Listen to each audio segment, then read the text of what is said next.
Secrets and Spies presents Espresso Martini with Chris Carr and Matt Fulton.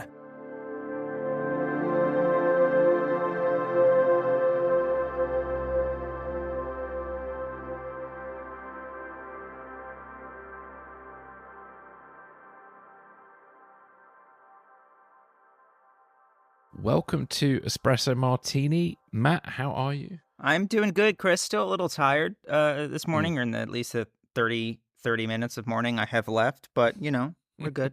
We're good. Well, gosh, nearly. I'm in late afternoon, early evening, and I'm a bit knackered today. I don't know what it is. I think it's the weather or something. I feel a bit heady and a bit repressed for some reason. It must be the pressure or something. Yeah. So yeah, we've had some funny old weather in the UK. As some may have witnessed on the news with the announcement of a general election coming up in the UK on American Independence Day of all days. So with Prime Minister Rishi Sunak covered in rainwater, and I have a horrible feeling for him, at least, that image will come back to haunt him and may become a metaphor for this election. Yeah. We will see. Well, that didn't So, yeah. we didn't have this plan to discuss today, but I'm just like, it seems like there's like conflicting past statements of his that I've seen. I haven't seen much of the coverage yesterday. I was busy with other stuff, but it seems like there's recent statements of his, like even arguably as of like the day before yesterday or like yesterday morning, indicating that he did not intend to have a general election this summer. Yeah. Like, so what, like, speculate with me here. What changed? I don't know, because I've been listening to a few things trying to understand it myself, because apparently quite a few senior conservatives were just as kind of surprised as you and I are at the moment. My only suspicion could be, well, it's twofold. I was thinking about this morning on my walk. So it could be he's got some juicy alternative job offer that's happening some point later this year, and he had to make a decision. Oh, that would be bleak. Yeah, so that could be it. So it could be like, well, Mr. Sunak, if you want to join this, that, or the other organization, we'll need you by September or something. Yeah, that could be it. Or it could be there was a threat of further Tory rebellion within the party, and another leadership contest potentially, because there've been quite a few of those. So yeah, it's an interesting one, because obviously the Conservatives just had a terrible defeat in local elections in the UK. they've had a number of them over the last year, like one after the other, right? Yeah, indeed. And so it's looking very bleak for the Conservative Party at the moment. And and don't mistake my should we say it sounds like a bit somber about it and serious. I'm trying to be impartial, because I'm not a fan of the current Conservative government. I haven't been a fan of the Conservative government at all. I put a lengthy list yesterday. I felt triggered, actually, when I heard the election. I had a bit of a rant on Twitter yesterday, just because there's so many things that have not been fantastic that just feel a lot worse than we were 2010 was when David Cameron came in, and he came in with a mandate to fix broken Britain. And I don't know what's beyond broken, but Britain feels beyond broken currently. So whatever's beyond broken, please tell me. Knackered, I don't know. That might be a bit much, but certainly Britain doesn't feel in the greatest of places right now. And I think Brexit, COVID, and obviously the war in Ukraine are key contributors to that feeling.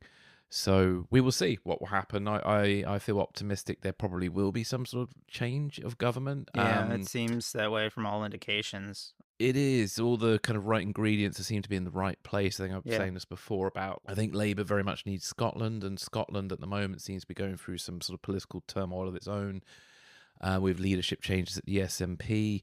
Obviously, the local elections we've just talked about. So the thing is with elections, things can change. We had this with Ed Miliband in 2015. There was a feeling of that Ed Miliband was inevitably going to take over as Prime Minister, and he didn't. And in fact, the Conservatives did very well. And I think part of that was driven by the David Cameron's commitment to a referendum on leaving the EU. So we'll see what happens, because also the other scary thing is with elections, usually it means the terrorism threat increases, because extremists on tend to want to influence things. So in 2017, I remember that year when it was Theresa May was up for election, we had the London Bridge attacks, which were around Borough Market. We had the Westminster Bridge attack, and we had the Manchester Arena bombing as well. I hope to God that we don't have anything equivalent of that during our election cycle here. Certainly 2019, the last election cycle, I don't remember, I could be wrong here, I don't recall anything as significant as that happening over that period. So we will see what happens with all of that. But yeah, so that's the skinny on the UK election at the moment. Yeah. When is the date again? I know it's sooner than like pretty much everyone expected it to be. A lot sooner. 4th of July, American Independence Day. Oh yeah, that's right. You said that at the. They'll be getting our hot dogs out. Yeah. I'll be getting my hot dog out, and I don't know, whatever American item's going to take to the election booth with me. I'll go and dressed as Uncle Sam or something. Yeah. So so that's how I'm celebrating American independence this year.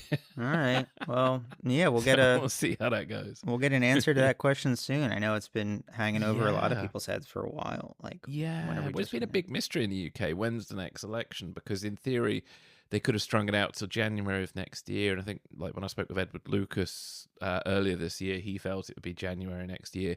And I think most Conservatives were hoping it'd be the autumn. And I think the school of thought was the longer they leave it, the better it might be for them, because this year's not been a good year for the Conservatives in the polls. Mm-hmm. So, and obviously not in the voting booth now. So we will see now if this gamble of Rishi Sunak's will pay off. Yeah. Other than that, I have no idea why he decided to call it. It's as much a surprise to you, me, and many members of the Conservative Party at the moment, and I think many members of Labour too. If there is some sort of intriguing reason as to why behind, I'm sure it'll come out. Yeah, like you don't.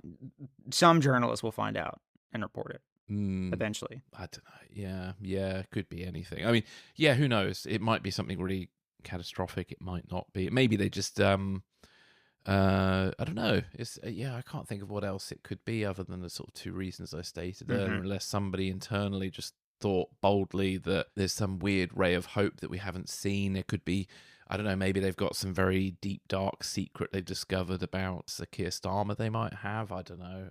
I can't think of what it could be. Who knows? I can't believe somebody like Rishi Sunak or the party or his advisors would do it sort of on a whim. But you never know. They couldn't even plan for the weather, which was the thing that made me chuckle a little bit, because watching him soaked with rain, you would have thought somebody somewhere would have either thought, okay, well, I'll send Prime Minister Sunak out with somebody with an umbrella to stand next to him, or they could have erected a gazebo or something. There are many things you can do to stop yourself from getting soaked in the rain. And the fact that they couldn't even organise that and left the front pages this morning with a picture of the Prime Minister soaked just strikes me as very poor planning on their part. So we will see. So maybe there is no grand plan. Maybe it is all just, maybe he rolled a dice that morning. I don't know, read his horoscope or shook what's that ball with the number 8 that tells you things? Like the magic 8 ball that you shake it and it says like reply hazy or whatever. Yeah. So maybe he shook that and it said, call the election now. Yeah. I don't know. Maybe maybe they're down under number 10 somewhere. They just chop off a chicken's head and then it runs around for a bit, and then if it falls on like a date, that's when they decide when the election is. Yeah. Well, the only I think hole in that theory is they've got Larry the cat, haven't they? Who'd probably intervene with a headless chicken. That's true. That's true. Yeah, that's true. And Larry, according to his Twitter feed, he stayed in yesterday. Nice. Yeah, Larry the cat is my eternal prime minister. He'll always be. Yeah. I think he's the longest serving member of number 10 at the moment. Anyway. Oh dear. So moving away from British politics. So today we are going to be looking at the death of the Iranian president. Then we're going to be looking at Israel and Iran espionage comparisons. And then we'll finish up with secret Hamas files that expose a mass surveillance campaign in Gaza. Then on Extra Shot, which is our Patreon-only show, we're going to be looking at reports of Canadian Prime Minister Justin Trudeau not taking the work of Canada's intelligence services seriously. Then we're going to be looking at Chinese research into brain-computer interfaces, which is getting into a very creepy territory. Then we're going to be looking at the FBI cutting ties with Russian informants. And if that's not enough, we'll be wrapping up looking at CIA funding of artworks during the Cold War. So to get access to Extra Shot, all you'll need to do is click on the link in the show notes. It will be available immediately when you click on that link, or you could directly go to patreon.com/secrets and spies. So Matt, I think this is the best topic for you because you are kind of our in-house sort of Iran expert, and so I'd like to chat with you a bit about the Iranian president and get your thoughts. So you picked out a piece that kind of summarizes what happened over, was it last Sunday, wasn't it? I've lost track now. It was last Sunday, wasn't it? It was last Sunday. The dramatic events of last weekend. So I'll let you kick off with that. I want to preface this our discussion with here. So I have recorded another interview with our good friend of the pod, best friend of the pod, Philip Smythe. By the time this episode is out, that episode should be out as well. So if you're listening and haven't heard that yet, it should be the one in your feed right below this one. And if you haven't listened, the question is A, why not? And B, there'll be questions at the end of this episode. But so over an hour, really great analysis, talk about the leadership dynamics in Iran right now and what it means for the succession planning for the supreme leader, Ali Khamenei. Really good stuff there. So there's going to be way more about this specific topic in that episode. So definitely go check that out too. However, we have here an op-ed in the Washington Post from Jason Rezaian, who's a dual U.S. Iranian citizen who was held prison in Iran for a number of years. He was, it was after he was on a show with Anthony Bourdain, Parts Unknown, and then I think almost immediately after that aired, he was arrested with his wife, I believe, and then his wife was released earlier, and then he was held for a good few years, and there was a lot of campaigning to get him out of Iran, and eventually he was lucky enough to be released. Yeah. So here's a couple points from his op-ed. So the lack of immediate information about Iranian President Ibrahim Raisi's death and helicopter crash last Sunday has fueled wide speculation and conspiracy theories within the country, each reflecting poorly on the regime. Iranian state TV initially reported a, quote, hard landing before confirming Raisi and other officials' deaths. The delay in details led to various theories undermining the regime's credibility. Some speculated Israel's involvement, despite denials, reflecting fears of Israel's influence within Iran. Another theory suggested internal political rivalry, with suspicions falling on Khamenei's son, Mojtaba, now considered a likely candidate to succeed his father as supreme leader after Raisi's death, highlighting the regime's history of internal violence and competition. However, the most likely cause is the regime's infrastructural decay, resulting in dangerous travel conditions due to poor maintenance exacerbated by economic sanctions. I just want to make that point really clear here. Rezaian, in this op-ed, he brings up a number of the conspiracy theories around Raisi's death that are floating around the country, not to suggest that any of them are true, but to say that, like, this is what Iranians are saying about it, which is honestly, like, we'd be doing the exact same thing here in this country right now, honestly, and it would drive me nuts. However, I am firmly on Team Fog here, like Occam's razor. A helicopter was up where it shouldn't have been. It crashed. Stranger things have happened. Just Iran's president happened to be on it. Anyway, I digress. The crash underscores Iran's broader issues, including high road and air accident rates, raising questions about the regime's competence and priorities. While Raisi's death may not lead to significant change due to the regime's deep entrenchment, it highlights ongoing issues and dissatisfaction among Iranians. In a regime that often attributes failures to divine will, the public wonders how the government will rationalize this event. President Raisi, linked to the mass execution of dissidents in the 1980s, will likely not be widely mourned. We can talk about that in a second. But his death alone is unlikely to destabilize the regime significantly. Chris, what did you think about it? Yeah, well, I'm not one to wish ill on other people, but I personally do not feel that the death of President Raisi is a tragedy for humanity. As you No. mentioned just a moment ago, he was responsible for the mass killing of political dissidents in the 1980s. So I'm not sure whether his death will end up being a positive thing for Iran or not, and I'm not sure at the moment. Have they decided who's going to succeed him under the current system? It's so Iran in their system, they have a number of vice presidents. The first vice president, whose name his name escapes me off the top of my head right now, but I talk about this with Philip. Mm. He is right now interim president, and under their system, they'll have a new election in sometime in June Yeah, okay, cool. to fill that role for like another 4-year term. Yeah, Yeah. definitely. Well, yeah, on that day, the news broke. A few friends asked me what I thought about what had happened, and obviously, initially my mind did wander down to assassination just for a moment, but ultimately I felt that was unlikely, as there are easier ways to kill people than waiting for a target to get into a helicopter and fly through bad weather conditions. Also, if there were any device on the helicopter, it would likely be found by a subsequent investigation. And the only comparison I could think of was the downing of Pak-1 in the 1980s, which had the Pakistani president on board, and he was killed in a plane crash. And Fred Yeah. Burton from the Department of State Security investigated that. I don't know if you know that one. Are you familiar with that one? Yeah. There's also the crash. A Polish Air Force transport crashed Oh, in. yeah. Was that in Smolensk? Mm, It was visiting. It was a mm. high delegation visiting Russia and Yes, yeah. killed a whole bunch of Poland senior leaders. Yeah, Yeah. yeah. Was that found to be an act of sort of sabotage or No, I don't think that's ever mm, been.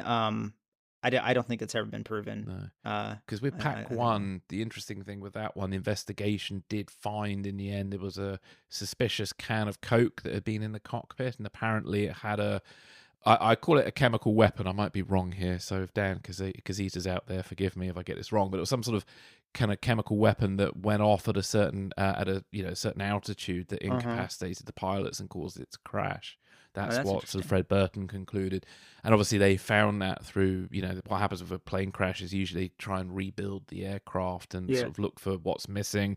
Then they look for like they could find burn marks quite easy. It shouldn't be there that are inconsistent with the type of crash that it looks like. So basically, if somebody did bump off the president in that way, it will probably be discovered through the subsequent investigation. It's very So hard. Yeah. yeah, and I think there's a huge political risk when bumping off heads of state. And I don't think, because who would be the culprit? So ultimately, I think if there were anybody immediately who would be considering doing that, it would probably be the Israeli government. And I don't think that they would target a head of state. They would probably in fact, they would probably more likely target somebody more operationally important, like the leader of Yeah, the Quds various Force, forces. or Yeah, Quds Force. yeah, Yeah. or the Quds Force general who had the Mm. Syria, Lebanon, Gaza Yeah. file that they Yeah. killed in the airstrike a couple months ago. Exactly. Yeah. And they tend to do it in a more spectacular, obvious way, like a Yep. rocket attack or a bomb on a car, or machine gunning people, or going into a hotel room and Yeah. smothering someone, etc. Which is past tactics Mossad have used for assassination. So just to restate it, I do not think that the Israeli intelligence are involved, and I do not think this was an act of sabotage or assassination. So what I suspect is more likely to have happened, it was an unfortunate accident, and it was likely avoidable too. So President Raisi was flying in a Bell 212, and that particular model of helicopter he was flying in was over 40 years old. In fact, it might well have been in Iran during the 1979 revolution. And it's an old helicopter which would be reliant on parts acquired via the black market or a third party, because the American government have banned sales of any aircraft parts to Iran, or at least any American-made aircraft parts to Iran.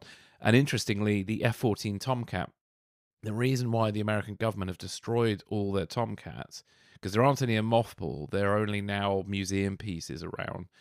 They destroyed all the components because they don't want any components getting into the hands of the Iranians. And I found it out when I went to the Pima Airspace Museum in Arizona many, many years ago. It's a really great place to go, by the way, if you're into aircraft. My poor wife didn't enjoy it as much as I did, but she took one for the team that day. Yeah, she did, bless her. But there we go. Then with the aviation angle as well, obviously the pilot decided to fly over a mountain in thick fog, which means they would have to be completely reliant on instruments with no visual reference at all. And it's very easy to get disorientated in thick fog. And when you're in an aircraft, you're not just dealing with, forward and backwards. You can go upside down. You can do all sorts of things that are very easy to end up in if you're not paying attention to your equipment, or if you don't necessarily have the best navigational equipment, because again, we don't know what the Iranians had in that helicopter. I'm sure they probably had third-party GPS systems and stuff, but again, how reliable are those things? You're navigating, obviously, mountains, so there's heights you have to be aware of at particular points. And again, was the pilot qualified to fly in bad weather and fly in mountains? And also in mountains, you get sync effect and all sorts of things affect you from a flying point of view. So I think it's much more likely that the president crashed in this helicopter. And I think it was totally avoidable, because one part of presidential protection is not just protecting people from, a would-be gunman, etc. It's also protecting the president from bad decisions. And somebody wasn't there paying attention to what was going on. And, there was some sort of hubris or whatever, thinking that they could fly in this terrible weather. The weather, pilots get access to weather reports. You can get weather satellite reports. So most pilots usually know much more about the weather than most lay people. And so I think it would be highly unlikely the pilot didn't know what he was flying into. It didn't come out as a surprise. So I think it was just stupidity or hubris who led to this. What else? And then, so I think then this massive failure on the Iranian government's part to protect its own president. Not only did they allow him to fly in an old helicopter in terrible weather, but they also couldn't locate him for hours. Yeah. Do they not possess transponders and emergency beacons for the president? I mean, doesn't the president even have a mobile phone? He could have survived the crash potentially. I don't know the details. And he could have died due to the time it took to find him, because he would have been stuck but injured and in terrible weather up a mountain where it's going to be very cold.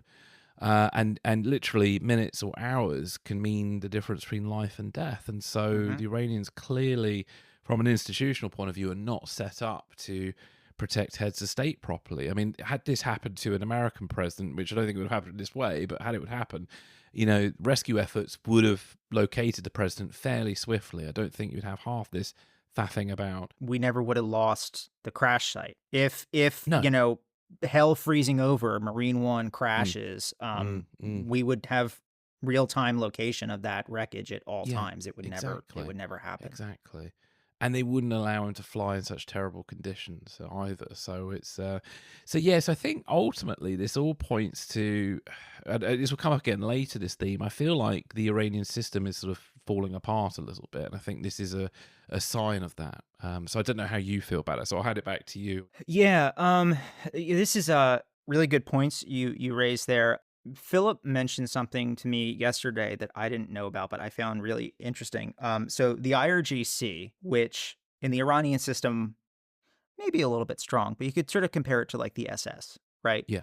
In terms of like it's its own sort of quasi-political, religious, paramilitary organization that has its hands in all kinds of corporate interests and everything, but also has like its own little military and intelligence service all built into itself, right? So the IRGC has its own air force, its own navy, its own ground forces, its own intelligence service, right? And then Iran also has like a regular army. It's called the Artesh, and a regular air force, right? So this Bell transport was from the regular Iranian Air Force. There's another flight detachment. I've actually featured them in Active Measures quite a bit, that transports leadership connected to the Supreme Leader's office. They're sort of a separate thing. So I'm curious why Raisi wasn't on one of those and just on a regular Iranian Air Force helo. But anyway, so the IRGC grounded their drones in the area because they knew the weather was too bad. So the weather's too bad to fly unmanned drones. Yeah, which go at a very high height. Yeah. Right, but not bad enough that you send a helicopter through the same area with your president and your foreign minister and a couple other senior people who aren't household names to us all on board. Like, it's just Mm. like, to your point, yeah, it's totally avoidable. And yeah, it's sexy, and it's interesting to be like, oh, I wonder what actually happened. But Mm. this is a Mm. case where don't let malevolence speak for incompetence. Totally avoidable. And it's sort of like, Yeah. it's like, yeah, the helicopter was up in an area where it shouldn't have been. The weather was bad and it crashed. I mean, the very similar thing happened tragically with Kobe Bryant, back in it was that early 2020.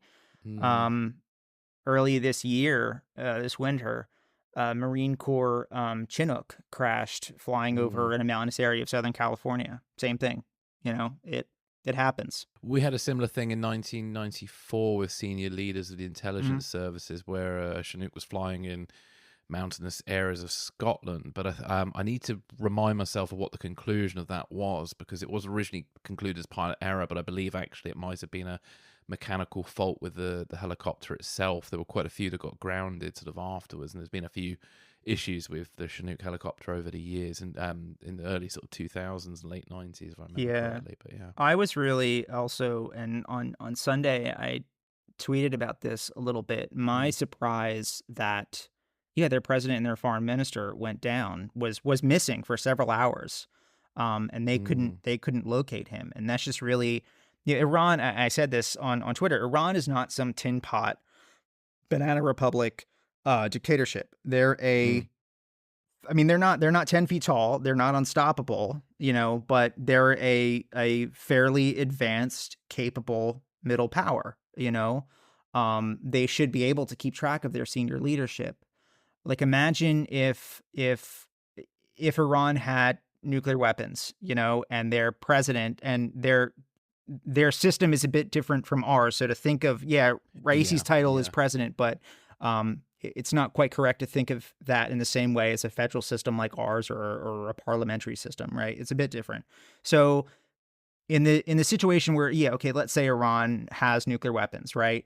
And for some reason their president is in that chain of command, right? That would be necessary to order the launch or deployment of a nuclear weapon, right? And you have a key node in that chain of command who's just missing. You don't know where he Mm. is. That's Mm. an absolute Yeah. crisis moment, and that's why, like, early on in the Cold War, uh, the U.S. government spent billions of dollars building up this infrastructure to keep track of everyone in the presidential line of succession.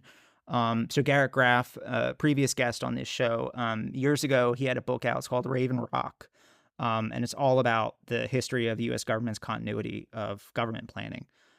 Like, what happens in the event of a nuclear war with the Soviets? What if there's a nuclear terrorist incident, an asteroid strike, a huge pandemic that kills scores of people, stuff like that. Previously in the Cold War, there was a system called the FEMA Central Locator System that could have, depending on the level of, like, alert status that the country was on, people would be tracked more closely. So rather, okay, we know the Secretary of Transportation, right? Mm. I Mm. forget what number he is offhand in line of succession, but he is, right?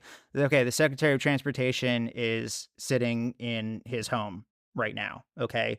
And under normal sort of peacetime conditions or whatever, we're fine just knowing that he's in his home, right? But let's say, okay, we move to DEFCON 2 or whatever, and there's some sort of major crisis with the Soviets looking down, like in like a Cuban Missile Crisis kind of situation, right? They will be able to know, okay, the Secretary of State, the Secretary of Transportation got up and walked down the hallway. Like, that's how closely they would track people in the presidential line of succession in those circumstances. The program is called something different now, but essentially the same thing. The same thing exists. I once, many years ago, saw a screen in a certain room in a certain building that had, like, uh, POTUS, DC, VPOTUS, Wilmington, and like it was a very general kind of list, but looking at that screen, you could see where all these people were. And it's just odd that, Iran could, like, you lost your president, your foreign minister for hours and you didn't know where it was. They needed a Turkish drone to come and help them find, and the EU's Copernicus satellite service.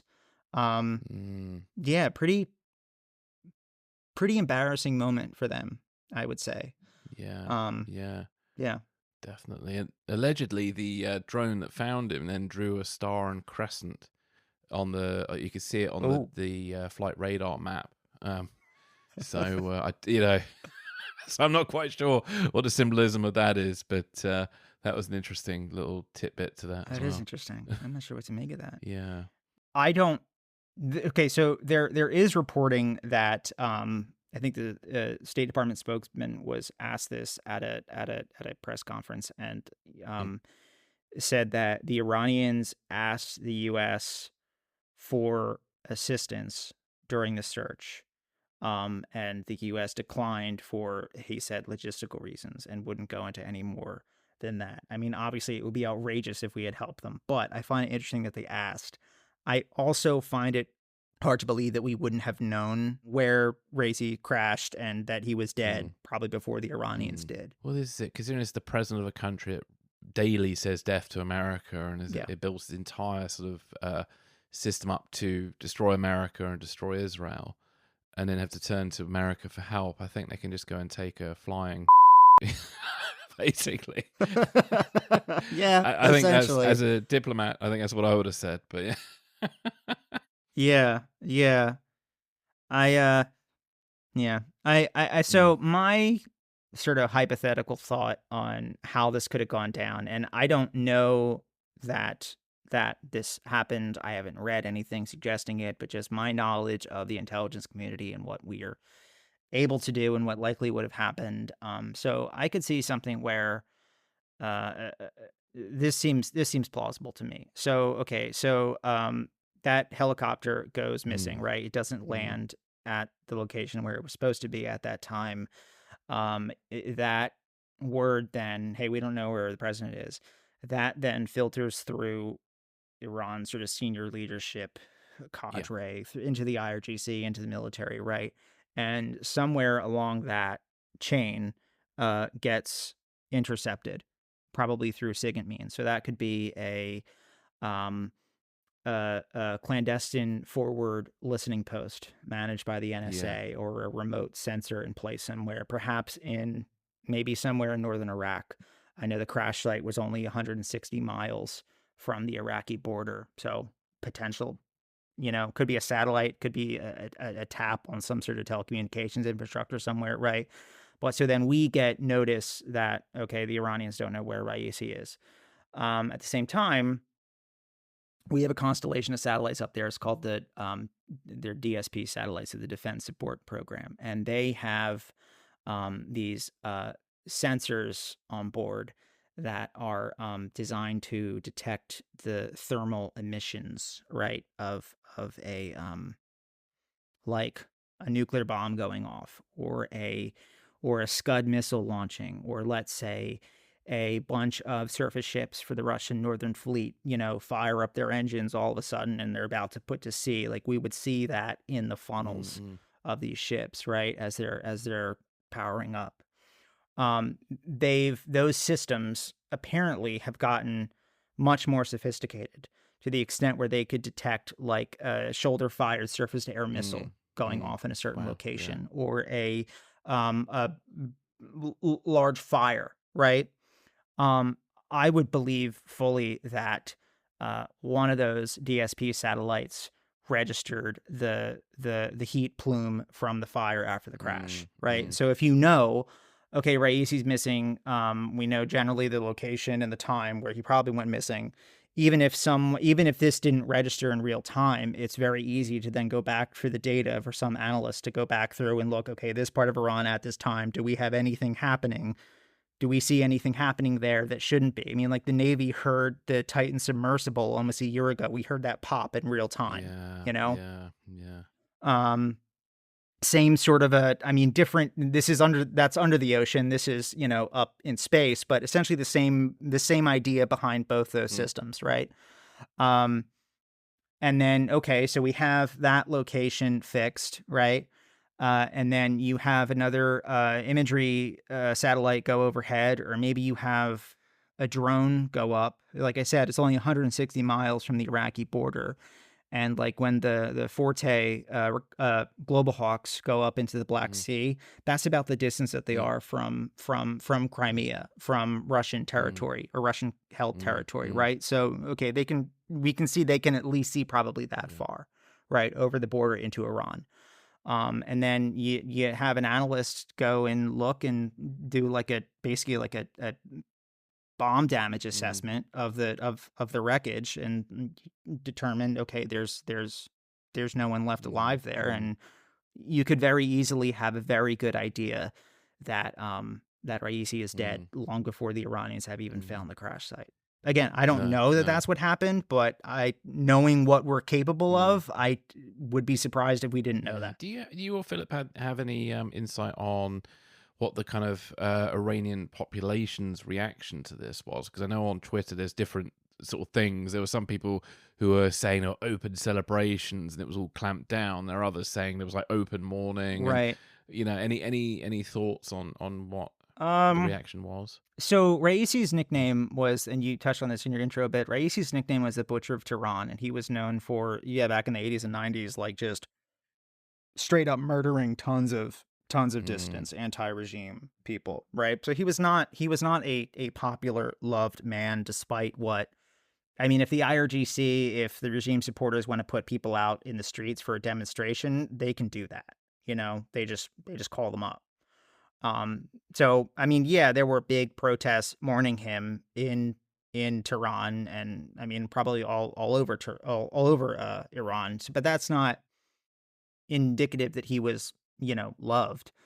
He wasn't at all. Philip said that his election / appointment by Khamenei was sort of a like an FU to the rest of the population, like, here, I'm going to put the Butcher of Tehran as president. Like it's a signal that we are doubling down on our hardline ideology, right?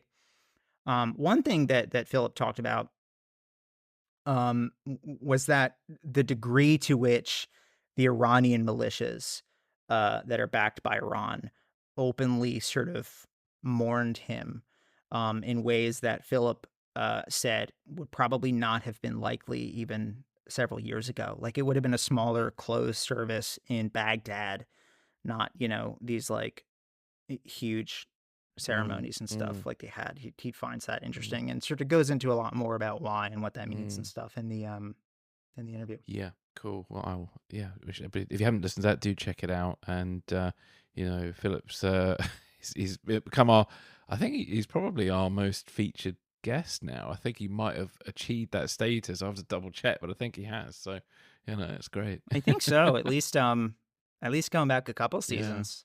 Yeah, there hasn't been anyone on remotely that much. I'm trying to think now.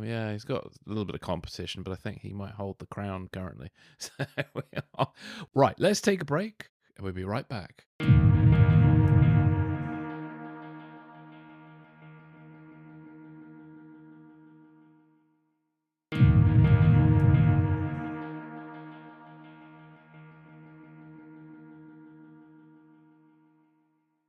So we've got some comparisons between Israel and Iran on the espionage front from The Atlantic, which is a piece that you picked up. Yes, this is a really great article in The Atlantic. It's by Kylie Moore Gilbert. She's an Australian academic focused on the Middle East.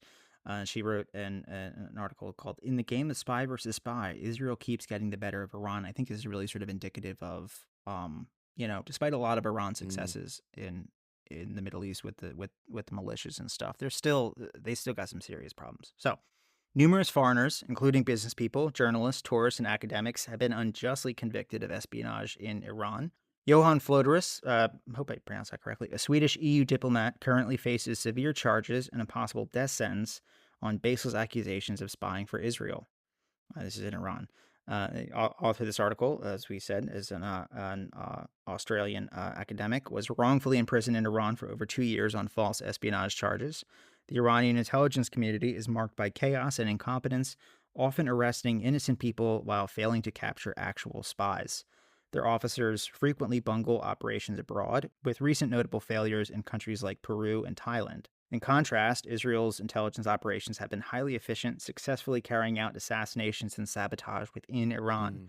Many successful Israeli operations involve collaboration with local Iranian recruits, undermining the regime from within.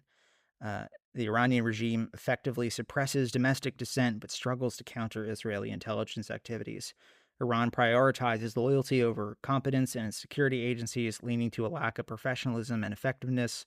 Iranian intelligence officials often believe in extreme conspiracy theories, distorting their understanding and effectiveness. Iran uses intimidation and threats to coerce cooperation, contrasting with Israel's approach of offering incentives for their agents to spy for them. Many Iranians despise their regime, and some openly support Israel, advocating for stronger measures against their own government. The Iranian regime's authoritarian methods benefit Israel, providing it an upper hand in the covert intelligence war. Chris, what'd you think about this one? Yeah. Well, we've said it in the past that many Middle Eastern countries and their ruling regimes do love to claim there's an Israeli spy ring in their midst. And we pointed out, I think it was last year, with the Turkish elections, there were certain members of the opposition who were accused of being Israeli spies. And I think there was little substance to really back that up. So it doesn't surprise me that Iran likes to accuse people, especially dual nationals, of being spies for Israel and the West. There was a really interesting point in the article that came out, and I'll just quickly quote this bit. They were basically saying, the fact that someone who has been convicted of espionage, however unjustly, was given access to such people is a testament to the chaotic way in which the intelligence work is conducted in the Islamic Republic. Indeed, although Iran's authorities talk tough and cast an extremely wide net in their quest to capture the Mossad agents they believe are in their midst, a prevailing lack of competence has meant that there are very few actual spies ever seem to be caught. And I think this sort of goes into what I was saying earlier with the death of the president. I think it kind of indicates that there's this sort of institutional rot in Iran. The regime's unable to protect its own president, and it seems to be that a suspected spy somehow gets seen by many senior people, especially somebody accused on baseless charges. So it kind of feels like that they don't really know what they're doing, and they probably are getting lucky by numbers and brutality. And also the article points out about how Iranian agents have bungled operations abroad and got themselves caught. So I think ultimately, the feeling I got from this piece was that there's this sort of massive incompetence on Iran's part. And it's a dangerous incompetence because when we talk about incompetence, people like to think that they're like Mr. Bean, some bumbling idiot who's ultimately harmless. And Iran is far from harmless. And I think a comparison to Mr. Bean's probably not very fair for Mr. Bean. But, but I think sometimes, I find this, I remember with, there was that film Four Lions, which is a really good film, but it's about these sort of bumbling Al-Qaeda members who tried to bomb the London Marathon, and it's a comedy. And I think a lot of people walked away with the wrong message. They kind of thought, oh, well, Islamic terrorists are all just bumbling idiots who are a bit harmless. It's like, well, no. These people, with Gaza, Al-Qaeda are ruthless, and with Iran, they're ruthless. I mean, the president was the butcher of Tehran, for crying out loud. So, so I think ultimately, like a lot of these brutal regimes, they use brutality to keep themselves in power, but really, ultimately, a lot of the brutality just covers up extreme incompetence. And I think that's sort of my theme on Iran today is just they seem to be terribly incompetent at running things on an ordinary fashion. I don't know what other thoughts you had from the article. Yeah, it reminds me, this article goes into a lot of great detail about the Iranians, or the regimes anyway, their obsession with any of their perceived enemies, therefore, is also like an Israeli spy. Oh, yeah. Whether that's you're not acting to their appropriate moral standards, or you criticize them in any way, anything that's way short of saying, I'm gonna launch a quadcopter drone to blow something up on behalf of Mossad, like something way far short of that, right? It's almost like a kind of like a McCarthyism, totally. And it just blinds you to actual threats. To me, I see that as this whole thing as a great warning or a cautionary tale about allowing a country's security services to become so politicized by the standards of the ruling government. It just destroys you in the long run. Yeah, I think it's a good point for 2024 with the potential politicization of American intelligence. Hmm. Yeah, Yeah, because usually it just make of ultimately that what leads you to will. terrible incompetence, doesn't it? Hmm. But anyway, sorry, I Yes, it interrupted you, does. Carol. No, that was essentially it. I also find it interesting. So Kylie Moore Gilbert here says, I guess her interrogators pressured her when she was in prison, pressured her quite a bit to like, hey, we'll let you go if you go back to Australia and spy on our behalf. And she said, well, like, okay, well, what if I just say okay and then I don't Mm, do it, because I'm back in Australia. And they said, well, we have people there and we'll like have you killed.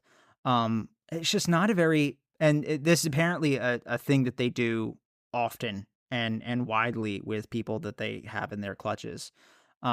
It's not a very good way to run an mm, intelligence mm, agent. yeah. You don't want them doing this entirely under duress. Like you don't want them, like that's why like the CIA doesn't really, they don't, as a policy, they don't Mm, blackmail development um, targets because they don't make good agents. You can never know if they're telling you what they think you want to hear, or if they're actually a double and trying to screw you over because you threaten their life and their family in the process. It's just not a smart way to conduct business. no, definitely not. What is it? How would you feel, you listening out there, if somebody blackmailed you into doing something? I think once you've kind of found the new normality of this horrible situation, you'll probably find every way possible to screw your blackmailer over. Yeah. Because I think my instinct, if I was about to face years of imprisonment or torture in Iran, and they gave me the choice to go back to England as a spy, I'd say, well, yeah, hell yeah, I'm going to come and spy for you. And then I'll go straight to MI5 and say, this is what happened. Yeah. I need protection now. You, Iran. That's kind of been Yeah. my thing, I think. Yeah.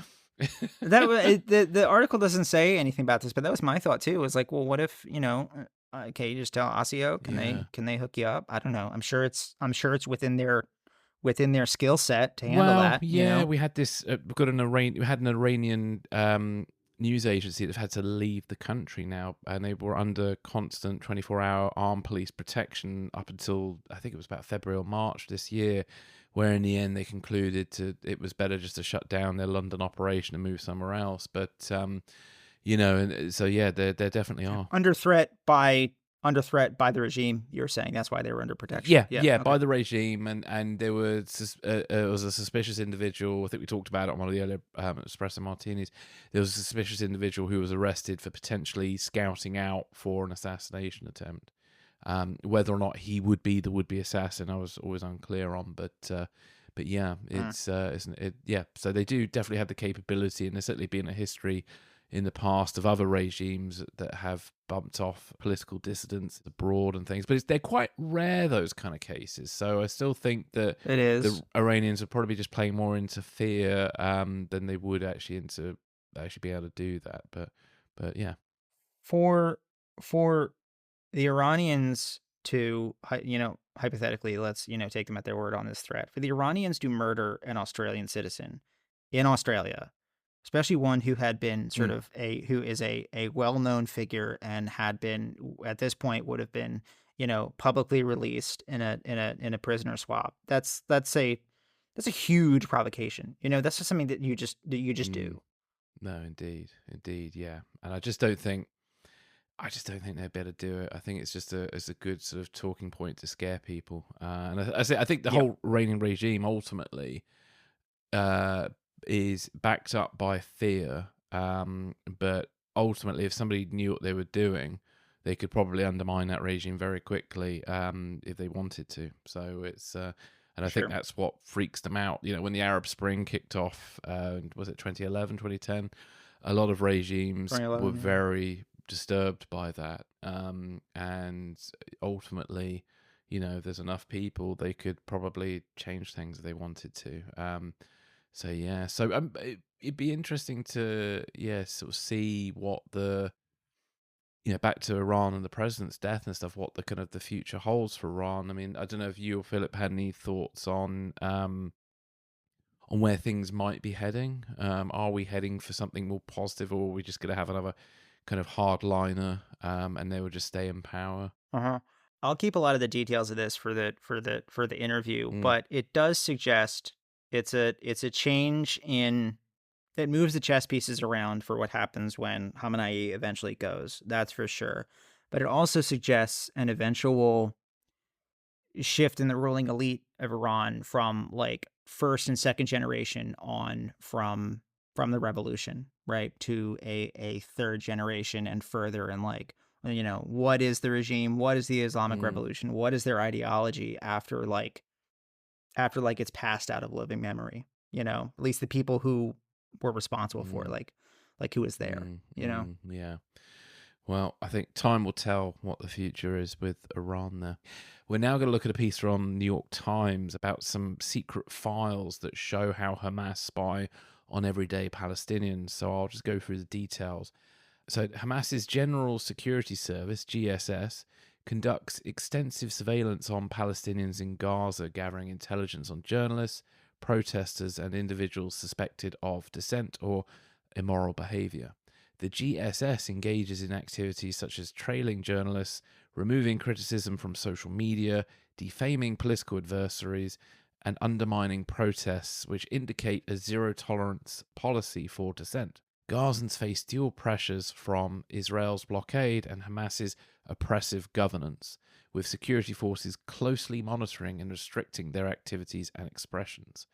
The GSS operates with substantial budget and personnel dedicated to spreading propaganda and attacking opponents, functioning as a crucial part of Hamas's governance and internal security. The New York Times reviewed internal documents and interviewed individuals named in the files, confirming the GSS tactics of censorship, intimidation, and surveillance, drawing parallels to other authoritarian regimes. So, Matt, do you have any thoughts on this? I've wanted to talk about this for a while since the article came out. It's a really interesting look at the kind of, you know, big brother surveillance state that Hamas has been running in Gaza. Yeah. It's a really unfortunate, you know, I think it really makes you have empathy for a lot of the people there that are just stuck in this impossible, awful situation that, you know, I think there's this sort of fantasy that like Palestinians can just reject Hamas, you know, and like go to the polling booth and, you know, cast their vote and kick these guys out, you know, like the way you guys may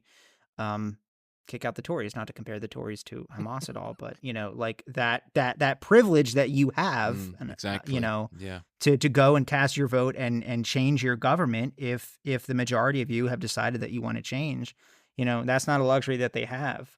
And it just reinforces my belief that, you know, if you're a Western progressive and you hold up Hamas as a like instrument of class revolution and queer liberation or whatever, you either are lying or you fundamentally have no idea what you're talking about and you're being used. You're a useful idiot. Yeah, I would agree with you on that. I mean, Yeah. you know, I'm not alone saying this, but the Palestinians of Gaza will never be free and never prosper as long as Hamas are allowed to rule over them. They're deeply repressive, and they run a brutal dictatorship, as this article has pointed out. And they, you know, the article shows very well the lengths Hamas will go to spy on its citizens and remain a dominant force. And Salman Rushdie gave a talk just recently in which he said that if the Palestinians managed to achieve an independent statehood, but with Hamas in charge, it would create a situation akin to the Taliban in Afghanistan. Yeah. So people in the West really want to help the Palestinians achieve peace and security for themselves. They also need to be calling out Hamas alongside calling out Israel for its excessive force. So, you know, and there's a quote in here that sort of says it all, really, which was from one of the people they interviewed, a man named Ihab Fasfu, who was a journalist in the Gaza Strip, and he said that we're facing bombardment by the occupation and thuggery by the local authorities. And that, I think, is the situation on the ground in Gaza at the moment. The Palestinians of Gaza are between a rock and a hard place, and Hamas will not tolerate any dissent, hence why there's been no elections since they got into power. They kind of basically, Hamas managed to use the democratic process to then end the democratic process, which is, you know, something kind of fascists and dictatorships like to do. Yeah. And like you were just saying just moments ago, you know, we do I think sometimes people do take their right to vote for granted. This is the kind of alternative to democracy, and it's not great. So yeah, and I think people in the West really, need to be calling out Hamas, because there will never be peace as long as they're in power. As we said, just a few days after October the 7th, we did quite a big piece on Hamas and their genocidal intent towards Israeli citizens, and it's a stated fact. It's in their charter, and so there will never be peace as long as you've got Hamas in charge and they're wanting to regroup and commit another atrocity like October the 7th, and then Israel will then respond again with their full might like they've done and kill many innocent people like they have done, and this cycle of violence will kind of continue as long as people in the West keep providing flack for Hamas and members. And also, I'm going to call out member states, the UN as well, because frequently they don't call out Hamas either. They spend most of their time criticizing Israel. And I get it. Israel does need to be held to account also for its excessive force, or from what I see and feel as excessive force. Mm-hmm. Thousands of civilians have been killed. I don't know the exact figures because 40,000. Because we can't. Yeah, because Hamas run the health ministry. It's difficult to get an exact figure, but it's definitely, without a doubt, going to be somewhere around that 40,000 figure. It may be, 5,000 above that or 5,000 below it, but that's a lot of people. A lot of people who've lost relatives, etc. Mm-hmm. Right, I think we will wrap up there. Unfortunately, not the cheeriest of notes to finish on. Matt, thank you very much for your time today. We are now going to move over to Extra Shot, which is our show for Patreon subscribers. If you want to get access to Extra Shot, all you need to do is click on the link in the show notes or go to patreon.com/secrets and spies. We're going to be looking at Canadian Prime Minister Justin Trudeau, who apparently has not been taking the work of his intelligence services seriously. We're also going to be looking at some Chinese research into brain-computer interfaces is getting into the creepy territory. Yeah, this is real nightmare fuel stuff here. Yeah. We could have, oh, God, yeah, okay, it's a funny territory there. And then we're going to be looking at the FBI cutting ties of Russian informants. And then we'll probably wrap up with a look at the CIA funding of artworks during the Cold War. So just click on the link in the show notes and you'll get access to Extra Shot, and whichever level you choose to subscribe at, you get either a free coaster or coffee cup. And before we go, don't forget you can connect with us on social media. Just go to @Secrets and Spies on Twitter, Instagram, Blue Sky, and Threads. I will say on Twitter, it's Secrets and Spies, but spelled SPIES, not SPYS, because there is another account with a similar name, but that's not us. And if you can... And they spell it wrong. I know they do, but if you're in doubt, again, go to the show notes and you can click on the link there and it will take you to it. So on that note, we will see you on Extra Shot. And if we don't, have a great weekend and thank you very much for listening. Take care.